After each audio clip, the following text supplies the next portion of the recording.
Rafizi, dia kata, saya tak setuju pelantikan kehakiman ini tidak berlangsung dengan cara yang sepatutnya. Dia buat petition. Dia minta RCI dilakukan.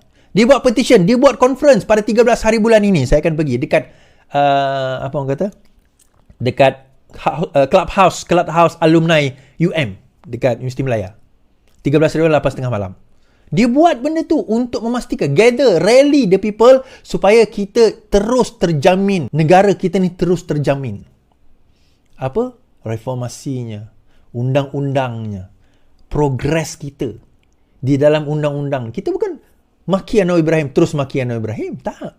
Cuma bab itu dia kena baiki. Kita cakap lah. Tapi mana timbalan presiden kita dalam isu azam maki? Yang saya baca semalam, kita perlukan wanita lebih ramai di dalam workforce. Itu kerja ketua wanita. Kamu bukan ketua wanita. Kamu timbalan presiden. Biarlah ketua wanita yang berbicara tentang perkara itu.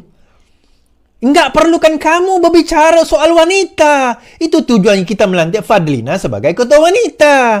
Kalau dia tidak berbicara soal wanita, kenapa kita angkat dia jadi ketua wanita tempoh hari? Kan? Kenapa? Might as well baik tak payah bertanding. Macam ni lah tuan-tuan. Dia tak ada isu nak cakap. Dia nak cakap tentang azam maki, dia dah tak berani. Nak cakap tentang kehakiman, nanti dia kata pro Rafizi. So dia nak kritik apa? Kita perlukan lebih ramai wanita di dalam workforce. Itu ketua wanita pun boleh cakap. Kenapa timbalan presiden nak cakap? Sebenarnya kalau kita nak cerita, dia tak berani nak kritik kerajaan ni pun. Dia tak ada idea.